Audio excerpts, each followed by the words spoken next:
Forget the intro, let's get straight to it.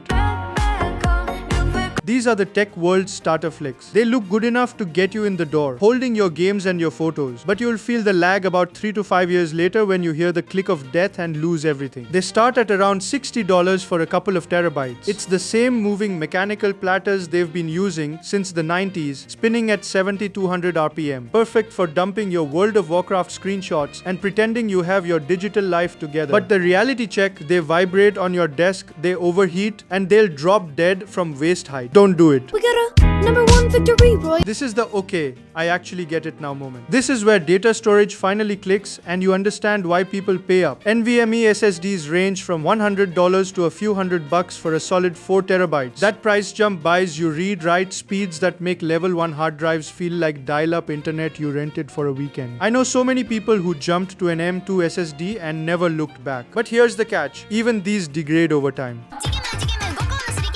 Some people take the M2 SSDs and build their own private cloud. This is network attached storage. It's essentially a small computer loaded with big reliable HDDs or even SSDs connected to your router. You get a huge redundant storage pool for your entire network. It's perfect for automatically backing up multiple PCs, streaming 4K movies you own, or even running your own game servers. No monthly fees, just the power bill and the initial hardware costs. But it's not for the faint of heart. You need some basic networking know-how to set it up without accidentally exposing your entire photo album to the internet. This is where your setup quietly tells everyone, yeah, I'm that guy, without you saying a word. It just sits there, backing up automatically. AWS, Google Cloud, Azure, you're paying a monthly subscription now. It's unlimited space that actually fits all your games. But here is the dirty secret of the cloud. It's just someone else's computer. It takes massive server farms the size of shopping malls, pulling enough electricity to power a small city. They still have to copy your data to new drives every 5 years because the hardware rots and you definitely can't run games off it.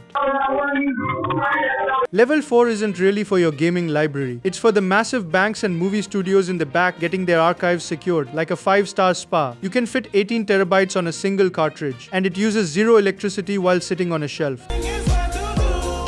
Before we get to the crazy stuff, there's the M-Disc. It looks like a standard Blu-ray, but instead of using organic dye that rots in 10 years, it etches data into a rock-like inorganic layer. It's literally writing in stone. These are rated to last 1000 years. If you want your grandkids to see your Minecraft world in the year 3026, this is how you do it.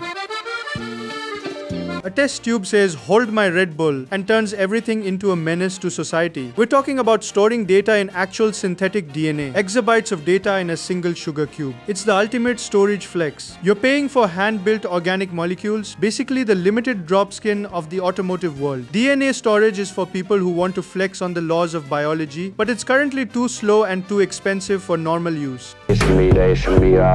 Enter holographic storage. This isn't a storage system. It's like something out of Star Wars. It uses special thick photosensitive discs or crystals. A laser splits, creating a data beam and a reference beam. They intersect inside the crystal, writing massive amounts of data in a 3D hologram. Unlike current optical tech that reads the surface, this reads the entire volume of the crystal. You get massive capacity, crazy fast access times, and a crystal that looks incredibly cool. But it's delicate, temperature sensitive, and stuck in near production limbo for decades. It's the definition of high potential with zero availability.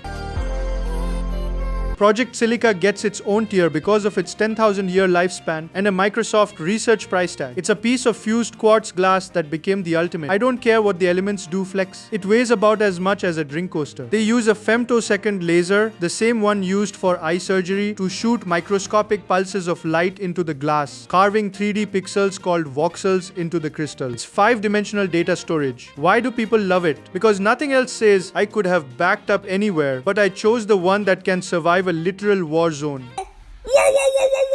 Okay, Project Silica lasts forever, but it's still big. The ultimate flex of efficiency is atomic storage. This is the definition of making your accountant pass out. Instead of storing bits of data using magnetic fields on a disk or charges in memory, scientists use a scanning tunneling microscope to physically move individual atoms on a surface, often a gold substrate. 1 atom equals 1 bit. They can create patterns that store data at a density hundreds of times higher than the best commercial hard drive. Imagine storing the entire Library of Congress progress on the end of a needle. It's unbelievably energy efficient once written, but it takes hours to move a single atom and costs millions to even attempt. But look back to reality. Atomic storage and DNA test tubes are cool for a flex, but the best storage is the one you're actually going to play games on every single day, the SSD. It's fast, it's reliable, and it won't cost you your soul. If you made it this far, you're a legend. Smash that subscribe button, drop a like, and comment below.